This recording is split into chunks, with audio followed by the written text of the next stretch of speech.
Hi guys, Chamion here from Food by Chamion. I hope all is well. Today I am going to do a quiche demo for you all. Right, I want to stay at the very start of the demo. I'm going to be using my flaky pastry dough for this demo. I have a demo on flaky pastry right here on my channel. Once I live stream doing the same pastry, easy flaky pastry is one of the easiest pastry demo you come across. Please look at it because that's what I'm using. I already have it prepared to do my quiche. So more or less I'm focusing on showing you guys the filling of the quiche. Right, so I'm about to start now. For the filling you will need a couple soft well. I have 4 eggs because you all are going to see the size of my quiche or tart pan. It does double duty, it's more or less the same thing. I have 4 eggs. I will say about a cup and a half of evaporated milk. I'm not calling brand. Find a brand that you're comfortable with and use. And I have about 2.5 cups of cheese in my food processor that I just shredded. For seasonings, I'm using white onions and a bit of white onion is very supple in flavor. That's why I use it a lot, especially for things like quiche. And I'm using a bit of chives, not too much because you know it's powerful. I like the taste of those things coming through there. You can also, if you have, you can also use parsley, whether flat leaves or crinkle, right? It's gonna go by pretty quick, so pay close attention to what I'm doing, right?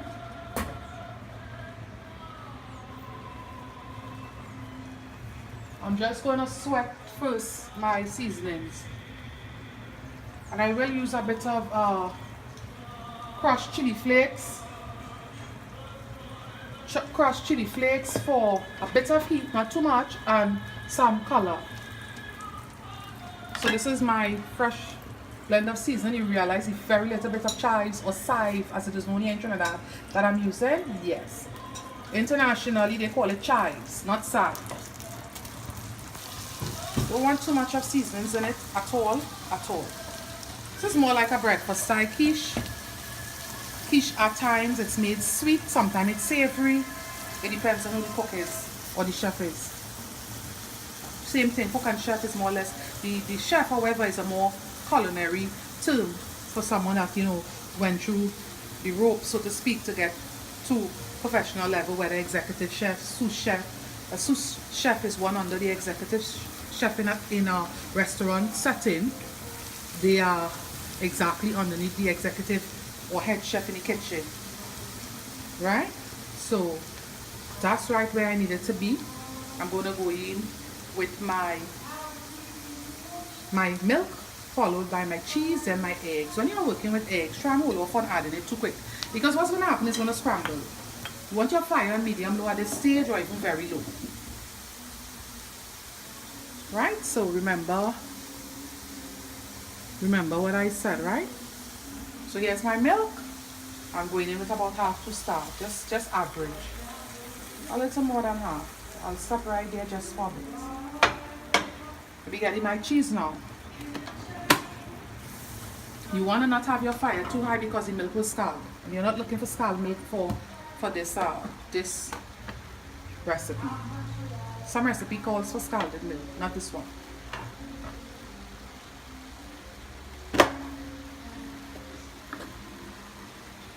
So I'm just going to average and use my cheese also, okay?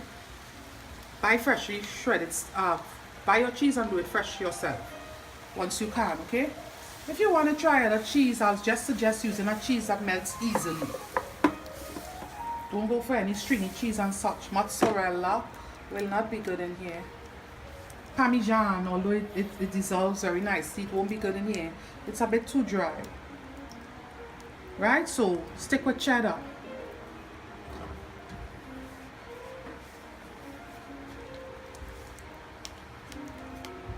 Feta and the likes will not be good in this.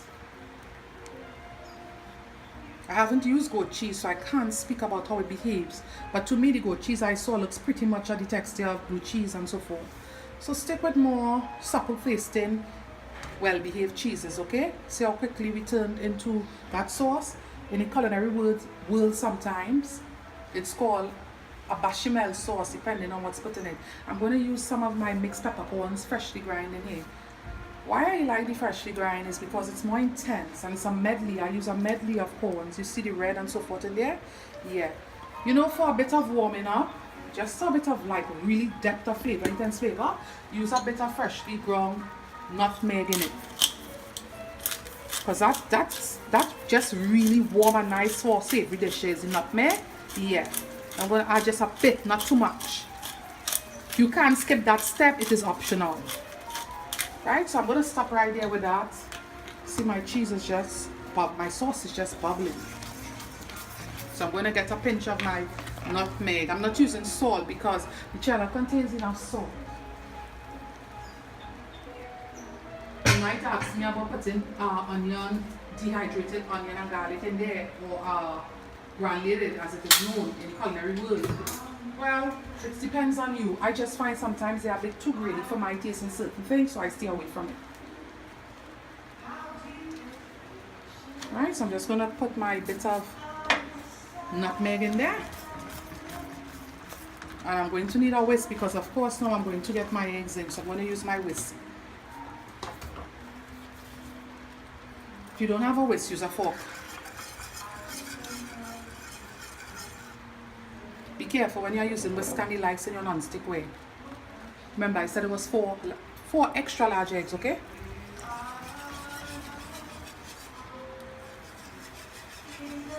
It smells just lovely.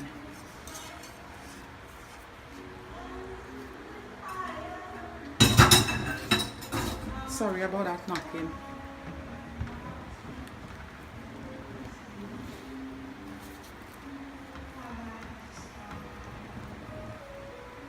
You don't really want it scrambled, but you want it, you know.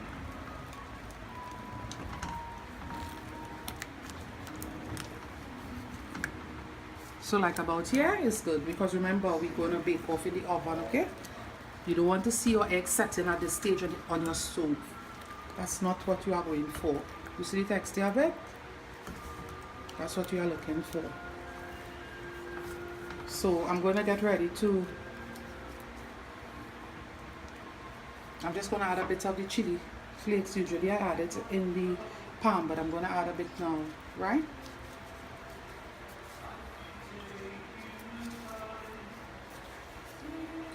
Remember, this is hot. You might not consider this being hot, but it is hot. Depends on how much you use, okay? So this is where I want to leave it for now.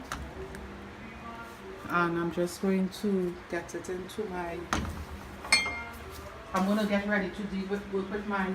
So I'm going to move all I don't want out of the way because I'm going to get ready to open my pastry and get it into my top pan.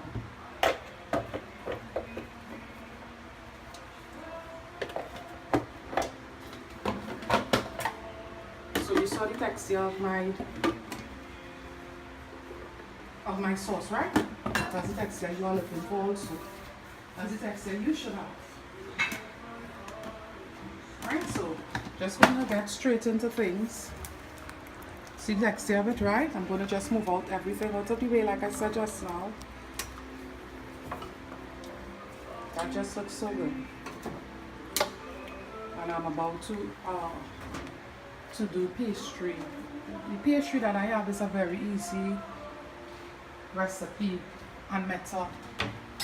You need to check it out if you love pastry and you did not have luck in times gone by in the past dealing with it, okay? So I'm using my pastry mat. It's folded in half. I don't need the entire mat open. I'm just going to get a bit of flour onto it.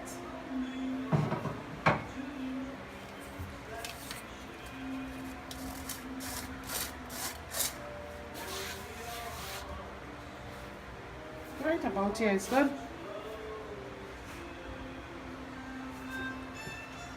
I won't even call out the amount of stuff that I use for this pastry dough. You need to watch the pastry demo. That's what you need to do. What I will say here now is that when you are usually working with pastry, try your best not to roll it out circular unless your pan is shaped circular. Because of my hand, there's bits of the chili flakes all over and so forth. My hand, of course, you all know I was dealing up with seasoning or handling seasonings and so forth. So, but this dough isn't a sweet pastry dough, it's regular pastry dough. Check out my my demo right on here on pastry. That's all you need to do.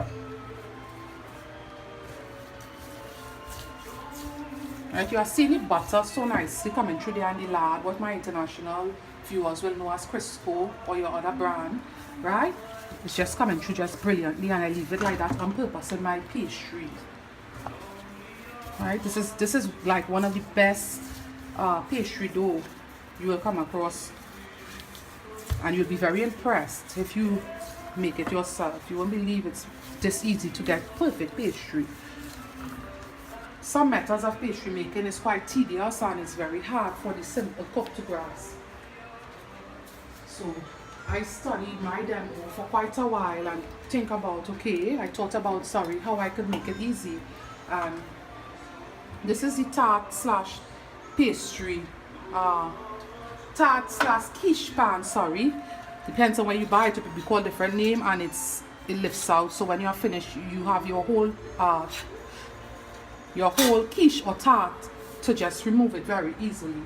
However, you want to use some nice spray, right? You don't want it to stick, because you see we have some crevices and some crease, right? You don't overdo it, but you don't want to use too little either. And you want to get it into the crevices and the crease, right? That's it. See how heavily it's coated here? Remember, it contains butter also, so try not to fuss too much with it. Once you know you did your bit, I'm not going to roll it out wider, because remember I have to do, if I roll it out wider it's going to be too thin, and remember I have to do some pleating in the corner of my pan, right? Take things like that into consideration before you progress any further with things like these.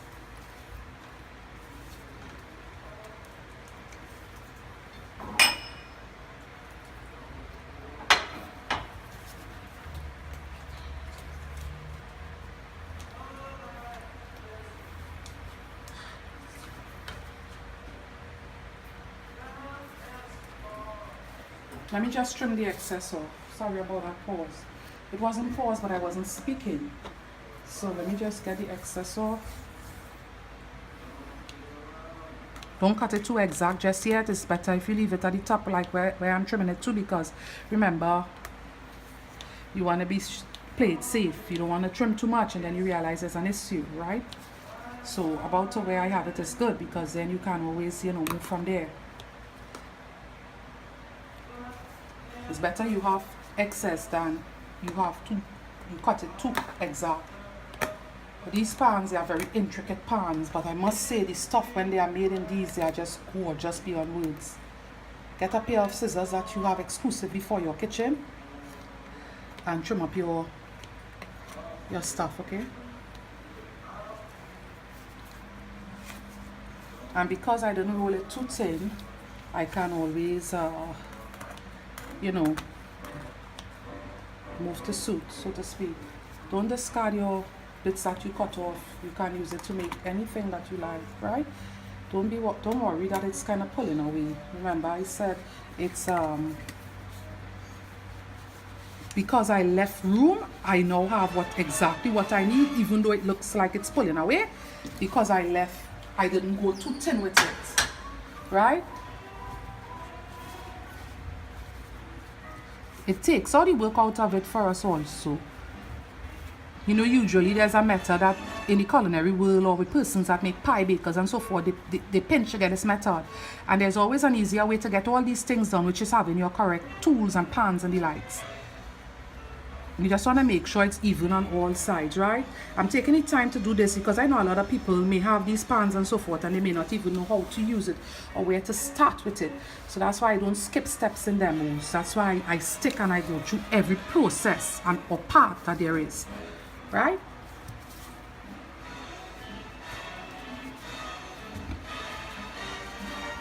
So like I said, the ones that looking a bit too tall, you can always trim that after. I know you all understood what I said. You see, like some pieces of my own look somewhat very tall, trim it after.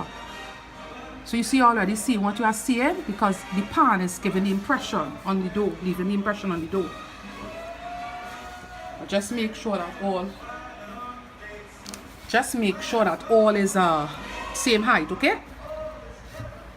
You don't want some too low, because when your tart or pastry is finished baking in your tart pan, you're gonna realize, oops, we had some pulling away, and you won't like that one bit.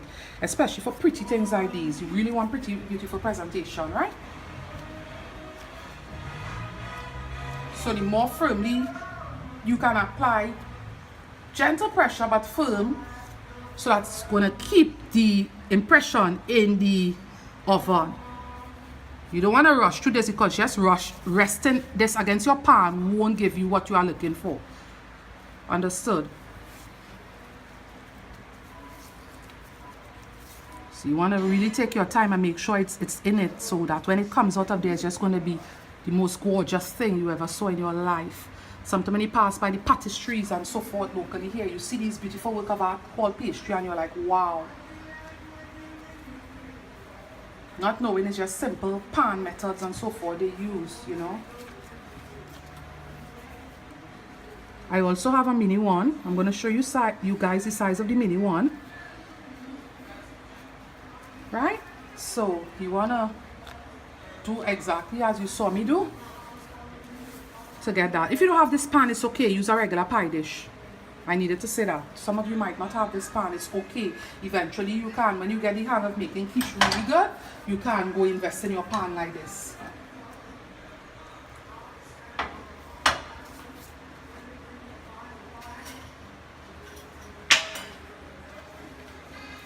This is what the mini one looks like. Same lift out method, okay? My counter is just a mess. It's okay. When you are working with flour and the lights, you cannot get away from those things. No matter what you try. If you don't like this kind of mess, well, I don't know.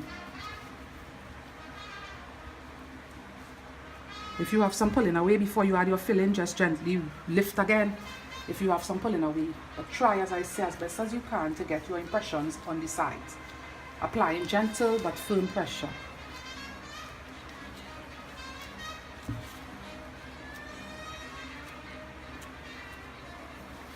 I have a next pie dish, and believe it or not, it also has patterns on it. It's glass, and it leaves the impression very nicely.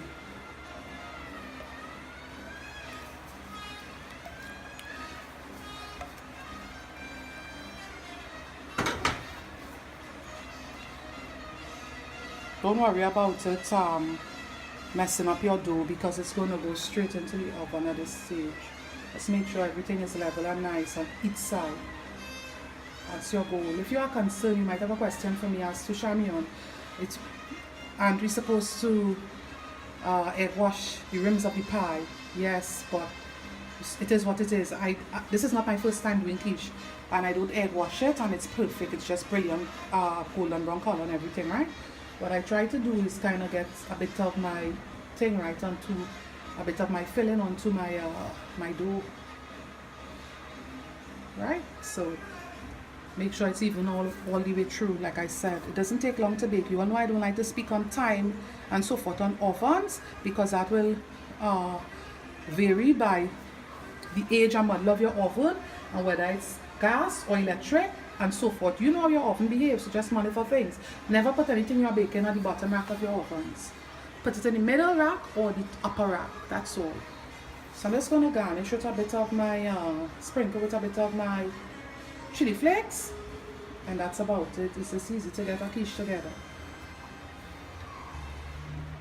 Of course, I'm going to show you all the final product.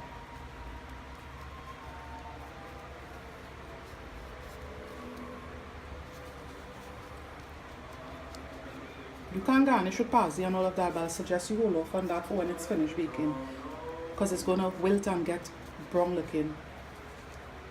Because it's savory, you can garnish with parsley. If you are making a sweet one, then you need to garnish with something sweet, of course, be it confectioner, sugar, or whatever it might be, you know.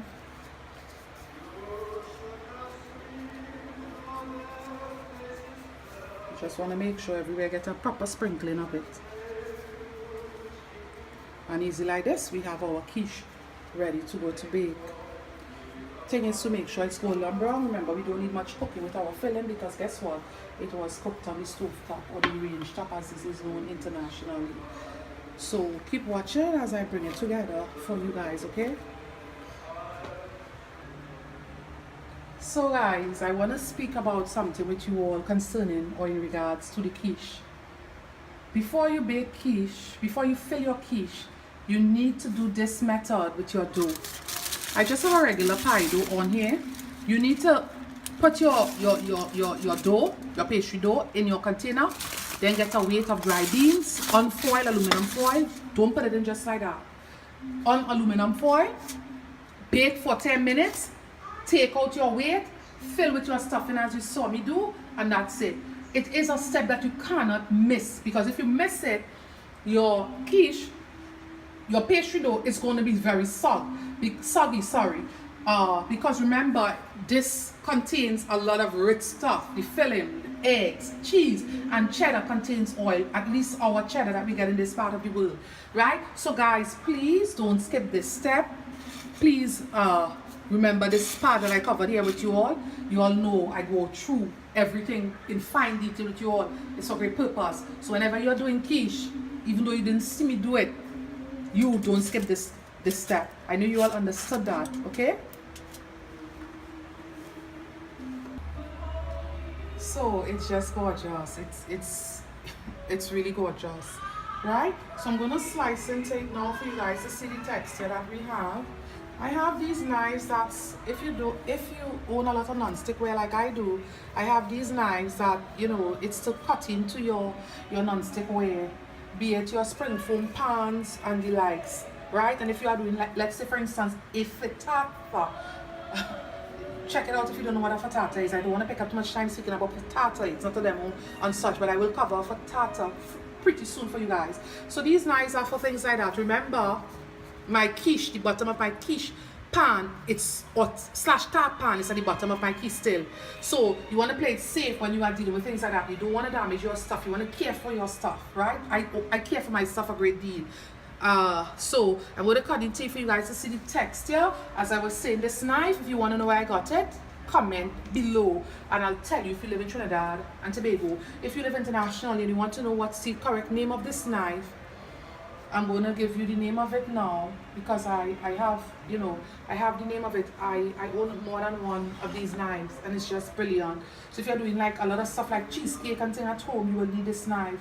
It's a No Pro brand and the name of the knife is my favorite knife. You all understood that? So just pull it up on whichever search engine you use and you're going to find it pretty easy, okay? Because I get a lot of comments from time to time about my wares and my gadgets, and you know, I share with you guys it's what I do, so I don't ever want to be selfish or have you all wondering where I get stuff. The good thing is because it's on the I don't want to slice too much of a tiny slice because it's still on the bottom of the pan. It's really it's maneuvering very smoothly, right? I'm going to show you guys the texture. I'm also going to cut into the texture of it with a fork, of course, for you guys to see also. I'm just making sure that it's out clean.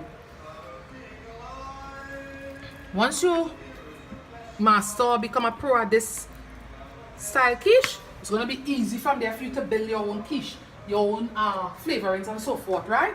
It's going to be pretty easy. And the quiche, the eggs isn't raw. Remember, I started my to cook it on the stove top and it just went on for quite some time baking in the oven.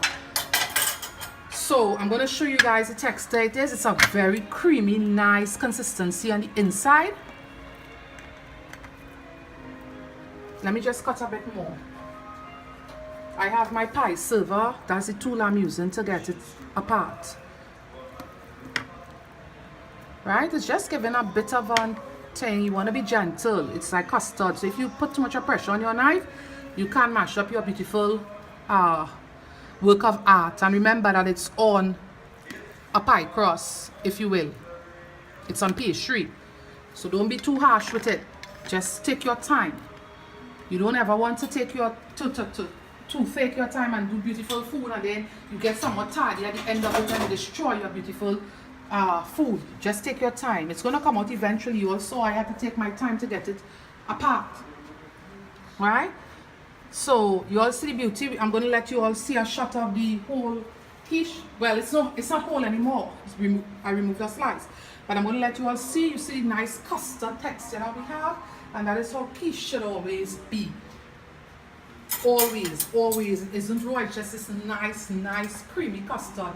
If you're wondering what's the texture of it, I will say it's like a really good corn pie. And some of you tried the corn pie demo that I have, so you know the texture, right? That's the closest texture I can put it for those of you that never had quiche before, right? So I'm just gonna get the whole quiche off the board, and I'm gonna get the slice onto the board and you know, so forth, and cutting it for you guys to see the texture.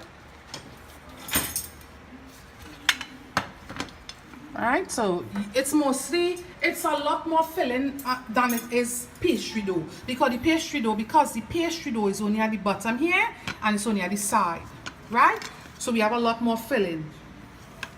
So let me just do a slice for you all to see, a slicing.